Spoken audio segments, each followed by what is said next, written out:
संयम सिद्धि सरित सिद्धिया नानम विदर्शनम सिद्धि से सामी इच्छान्ते सिद्धवती भाव सुखभोग सारचि संगान संदर्शन संचरित जुता अठ दीन कमल प्रमुखान अठ गुण सपड़ान गुणलुर वैद्य विवेकिया तौ सदरम न सिद्धम संयम सिद्धम सरि सिद्धम अति तड़ाग प्रमाण कारक सिद्धम सब सिद्धम संस्कारम अंजनी पूजनी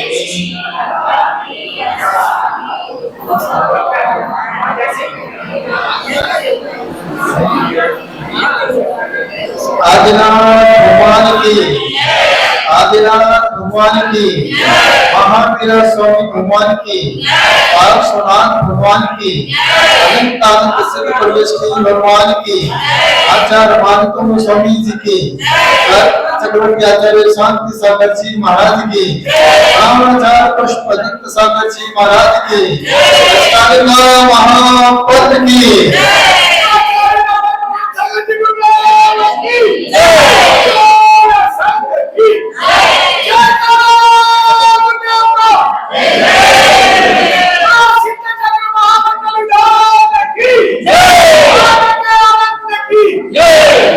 हमको तो जाना है भगवान सिद्धों के दरबार। हर दिन अरिहंतों के दरबार में जाते हैं। हर दिन सुबह उठते ही अरिहंतों के दरबार में जाते हैं, अरिहंत की पूजन करते हैं, अरिहंत के नाम से भक्तामर के विधान करते हैं, शांति विधान करते हैं, कल्याण मंत्र विधान करते हैं, इंद्रध्वज विधान करते हैं, कल्पद्रुम विधान करते हैं। अरिहंतों के नाम की पूजन करने से अरिहंत के रूप की प्राप्ति होती है। अरिहंत जैसा रूप मिले, हे भगवान जब भी मेरा जन्म हो तो मेरा चेहरा मेरे मम्मी पापा के जैसा न हो, जब मेरा जन्म हो तो मेरा चेहरा अरिहंत भगवान के जैसा होना चाहिए। के साथ हम अरिहंत भगवान की पूजन करते हैं। अरिहंत भगवान की पूजन इसलिए की जाती है, हे भगवान आज ये संसार को बढ़ाने वाली मान ली है, आज हमें संसार से जोड़ने वाली मान ली है, आज हमें संसार से परिचय कराने वाली मान ली है। हे भगवान अब मैं ऐसे भाव में जाना चाहता हूँ जिस भाव में माँ तो मिले, जिस माँ को सोलह सपने आना चाहिए और सोलह सपने दिखाने वाली माँ, मैं उस माँ के सपने को साकार कर सकूं और अपनी आत्मा का कल्याण कर सकूं। याद रखना, बहुत ऐसा पुण्य होता है जिसे अरिहंतों के दर्शन होते हैं। आज अरिहंत नगर हर दिन अरिहंतों के दर्शन करता है।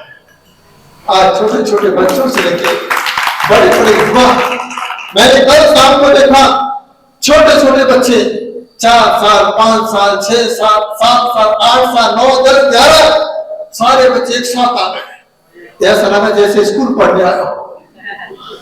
जैसे 9:30 बजे सारे बच्चे, कोई पैर पकड़ के बैठ गया, कोई हाथ पकड़ के बैठ गया, कोई सिर पकड़ के बैठ गया, मेरा सिर और गला छोड़ दिया। मैंने सारे कहूं अरिहंत नगर, मैंने कहा एक अरिहंत नगर में पैदा होने वाला बच्चा साधु को आहार देना सीख जाता है। अरिहंत नगर में पैदा होने वाला बच्चा साधु के सरपत में आहार देना सीख जाता है। अरिहंत नगर में पैदा होने वाला बच्चा साधु के वैयावटी करने वाला होकर न्याय करता है। अरिहंत नगर में पैदा होने वाले को इतना बड़ा पुण्य, जब साक्षात अरिहंत के समय चौथे काल में जो पैदा होता होगा उसको क्या आनंद आता होगा, सोचिए कितना पुण्य होगा। सोचिए जब पंचम काल में अरिहंत नगर में रहने का इतना बड़ा फल, चौथे काल में जब कोई अरिहंत के सामने आ जाए, अरिहंत के परिवार में शामिल हो जाए, उसको कितना बड़ा पुण्य मिला करता है। आज जो विधान आपके बीच में हो रहा है, यह विधान कोई देव बन के भी विधान कर रहा है, तो मैंने सुंदरी श्री पाल बन के विधान कर रहा है, अरेंद्र नगर का श्रावक बन के विधान कर रहा है। याद रखना ये विधान कभी बेकार जाने वाला नहीं है। याद रखना जब कोई कंपाउंडर डॉक्टर के साथ रहता है तो वही भी डॉक्टर जैसे प्रैक्टिस करना सीख जाता है। जब कोई वकील के साथ प्रैक्टिस करता है वह भी वकील के साथ एक अच्छा सफल वकील हो जाया करता है। जब कोई किसी व्यापारी के साथ व्यापार की दुकान पे बैठना सीख जाया करता है वह भी एक अच्छा व्यापारी हो जाता है। जब बहू जीवन में कभी रोटी नहीं बनाई, जब ससुराल में जाती है सासू के साथ रहती है तो सासू के साथ रहते रहते समझ गया, एक सासू के साथ रहने के एक सासू के साथ रहने के बाद वह लड़की रोटी बनाना सीख जाती है। उसी प्रकार से श्रावक साधु के साथ रहते हैं, वह अपने आप पीछे कमंडल की भक्ति करना अपने आप सीख जाया करते हैं। यहाँ साधु रोटी बनाना सिखाती है, यहाँ साधु तुम्हें भगवान की भक्ति करना सिखाते हैं। आज अरेंद्र नगर के साथ जुड़े हैं। अरेंद्र नगर में हम बैठते हैं, हर के रूप को देखते हैं, लेकिन आज सिद्धों की आराधना है। कुछ लोग तो त्यागी भवन बैठे हैं, त्याग करके बैठे हैं, पर कोई नहीं कुछ नहीं, भगवान दिखे ना दिखे एलईडी को तो दिख रहे हैं, वहां देखे खुश हो रहे। मुझे आचार्य कहते हैं चिंता मत करो, घबराने की कोई बात नहीं है। ऐसे विधान एक मैना सुंदरी ने किया, उस समय किया, क्या जीवन था मैना सुंदरी का सोचिए। सुर सुंदरी उसकी बहन थी, दोनों शादी लायक हो गई। पिता ने पूछा बेटा बता कोई पसंद का हो तो बता दे। सुर सुंदरी ने अपनी पसंद बता दी। एक पड़ोसी राजा मुझे बहुत पसंद है, मैं उसके साथ शादी करना चाहती। पिता ने कहा बहुत अच्छा बेटा, तुमने मुझे टेंशन फ्री कर दिया। अब मैना सुंदरी का नंबर आया, बेटा बता तुझे कोई पसंद हो उसके साथ मैं तुम्हारी शादी कर सकता हूं। मैना सुंदरी ने कहा पिताजी मैं धरती पर किसी की पसंद से नहीं आई थी, इस धरती पर मैं पुण्य के प्रभाव से आई थी। आज जो भी मिला है पसंद से नहीं मिला है, आज जो भी मिला है पुण्य के प्रभाव से मिला हुआ है। याद रखना बेटे की पसंद हुआ करती है, बेटी की कोई पसंद नहीं होती है। बेटी का जीवन पुण्य के प्रभाव से चला करता है। आज भले ही बेटी कहे कि मैंने लड़का पसंद किया है, मैंने परिवार पसंद किया है, वह पसंद क्या पता कब उसके लिए नापसंद हो सकती है। जीवन का कोई भरोसा नहीं है, क्योंकि लड़की का पूरा जीवन भाग्य के भरोसे होता है। इसलिए सौभाग्यवती कहते हैं कि सौभाग्यवती हैं आप, भाग चंद हो, आपका काम भागने का है। आपको पैसा भागने से मिलता है और पत्नी को पैसा भाग्य से मिला करता है।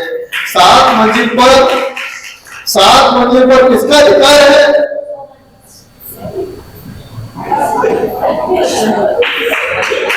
क्या किसका अधिकार है? सोचिए। सौभाग्यवती इस क्या रखना, महाराष्ट्र में पति का नाम बाद में आता है, पहला नाम सीताराम। सोचिए ये महाराष्ट्र की सबसे बड़ी विशेषता हुआ करती है। अयोध्या देव की नगरी है, ये माँ है, देखिए एक माँ या सुनंदा बैठी है, उसके अंदर भावना थी कि मैं किसके साथ बैठूं, भावना थी उसकी। लेकिन आज उसने विचार किया कोई मेरे साथ रहे न रहे, भक्तावर वाले बाबा के आशीर्वाद से बेटा। मैंने कहा पिताजी से, पिताजी आज तो आपने पूछा है, आज की बात आप ऐसी बात मत करना कि किसके पसंद से तू शादी करेगी। पिताजी मेरी शादी मेरे पसंद ऐसा नहीं, मेरे पुण्य के प्रभाव से होगी। आप मेरा क्या फैसला कर सकते हो, क्या कैसे कर सकते हो आप मेरा फैसला? उसी समय पहुपाल को क्रोध आ जाता है। आज भाग्य की बात आ गई। देखता हूं उसका कितना भाग इसका साथ देता है। देखिए जीवन में मैं हमेशा एक ही बात कहता हूं, लड़की का जीवन कोई नहीं चला सकता है। लड़की का जीवन यदि चलता है भगवान के भरोसे चला करता है, कोई उसका साथ नहीं देता है। ये उसको साथ देता है भगवान के द्वारा मिला करता है। जैसे यहाँ पर अंकिता जी आई है और इन्हें साथ मिला है अनिल जी का, अकेले नहीं आए, क्योंकि जोड़ी इन्होंने अपनी किस्मत जोड़ी, इसलिए उन्हें ऐसी मिली जोड़ी। जो किस्मत अच्छी नहीं जोड़ती है उसको अच्छी जोड़ी नहीं मिलती, क्योंकि उन्होंने अपने जीवन में माता पिता का सम्मान किया है। मैंने भगवान का सम्मान किया था, इसलिए भगवान ने मुझे नमो आईडियाल बना दिया। मैंने आचार्य पद का सम्मान किया था, इसलिए आचार्य पद ने मुझे अरिहंतों से मिला दिया। मैंने अरिहंतों की पूजन की, अरिहंतों का पाठ किया, अरिहंतों की आराधना की। उस अरिहंतों की आराधना मुझे सिद्धों की आराधना से मिला दिया। इस साथ रहने का प्रभाव होता है, याद रखना। जिसके साथ रहोगे उसका असर जिंदगी में जरूर आएगा। जिसके साथ रहो, मैं अरिहंतों के साथ रहता हूँ, इसका आप मुझे हे स्वामी नमोस्तु नमोस्तु करके आहट रहते हो। कई श्रावक सुबह सुबह बोले महाराज जी आप आहट होना चाहिए। मैंने कहा कैसे होना चाहिए? चंडी खतरे में है। जिस गुरुकुल में मैं पढ़ा मुझे नित्यानंद है, अगर मैं गुरुकुल में नहीं पढ़ता तो मैं जीवन में कभी पढ़ नहीं पाता। मैं बचपन बहुत शैतान था, अब मैं साधु बनने के बाद बहुत सीधा हो गया। बहुत मस्ती करता था, जैसे हमारे पार्टी परिवार में एक बच्चा लंबे कान वाला मस्ती खो रहा है।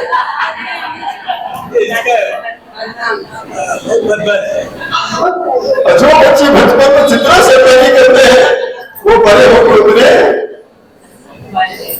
दिमाग होता है। तो मैं बिल्कुल नहीं पढ़ता था। मेरे माता पिता बड़े तो निशान पड़ेगा कि नहीं पड़ेगा। अगर मैं हॉस्टल में नहीं जाता मैं जीवन में पढ़ाई नहीं कर पाता। हॉस्टल में नहीं जाता तो मैं कभी दिगंबर संत नहीं बन पाता। आज जो गुरुकुल अपने बीच में, तब मुझे लगा आज 29 तारीख है और मुझे आचार्य पद 29 तारीख को ही प्राप्त हुआ। लेकिन वो नवंबर था, ये आज अक्टूबर है। मुझे जिंदगी में सफलता अक्टूबर में ही मिली। 9 अक्टूबर को भक्तामर का पाठ आपकी संभाजी नगर देखा पे जब जब भक्तों को याद किया जाएगा, भक्तामर के नाम से याद किया जाएगा, और जब जब भक्तामर को याद किया जाएगा तब तब संभाजी नगर को याद किया जाएगा। ये पुण्य है तुम्हारा। आज सिद्धों की आराधना। मैं एक ही शब्द का पिताजी आपने आज तो बोला है, आज के बाद दोबारा ऐसे शब्द नहीं बोलना। तुम्हें कोई पसंद हो तो बता दो। मेरी पसंद यदि आप सुनोगी ना पिताजी तो आपके पैर जमीन से ऊपर उठ जाएंगे, क्योंकि मेरी पसंद ये संसार के बेटे नहीं है। मेरी पसंद तो अरिहंत भगवान की प्रतिभा हुआ करती है। जिस प्रकार से मीरा ने श्री कृष्ण को पसंद किया था, उसी प्रकार से हे भगवान, हे पिताजी, मैंने अरिहंत भगवान को पसंद किया है और उनकी जो पसंद होगी वही मेरा पति होगा। इसके बाद क्या होगा? आप करती ब्रेक। आज अरिहंतों के साथ बैठे हैं। सिद्धों की आराधना का जीवन का सबसे बड़ा फल होता है, याद रखना। बहुत सौभाग्यशाली होते हैं जो सिद्ध चक्र विधान करते हैं। मैंने पहले ही आपसे कहा, बड़े बड़े आचार्य संत शिरोमणि विद्यासागर जी एक ही बात कहते थे। हमारे पुष्पदत्त सागर जी महाराज एक ही बात कहते हैं, और आचार्य विराट सकज महाराज जो आज अपने बीच में नहीं है, एक ही बात हमेशा कहते हैं।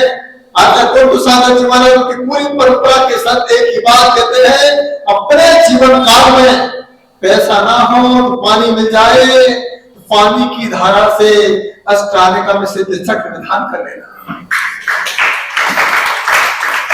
आज यहाँ भले ही जगह नहीं है, लेकिन जिनको सिद्धों के प्रति आस्था है आज विद्यार्थी भवन के नीचे बैठे हैं, आस्था करते रहिए। छोटे अकेले हैं, लोग सोच रहे थे कि मेरे साथ चीटिंग हो रही है, यहाँ जगह नहीं है। याद रखना, तुम्हें यहाँ जगह मिले न मिले, सिद्धों के दरबार में तुम्हें जगह अवश्य मिलने वाली है। तो आप आस्था को लेकर बैठे हैं। आस्था से ही जीवन में सबसे बड़ी व्यवस्था हुआ करती है। आज अष्टमी का पावन दिन 29 तारीख, और मैंने पहले ही बोल दिया था, पहले तो मैंने अन्न का त्याग किया, लेकिन मेरे मन में आया नहीं अष्टानी का चल रही है। क्या पता मेरे उपवास करने से, मेरे भक्तामर की साधना से, जहां जैनाचार्य मुक्ति नंदी बैठे हैं उनका सपना भी पूरा हो जाए, और गुरुकुल में पढ़ने वालों बच्चों का भी मेरे भक्तामर की साधना से सपना पूरा हो जाए।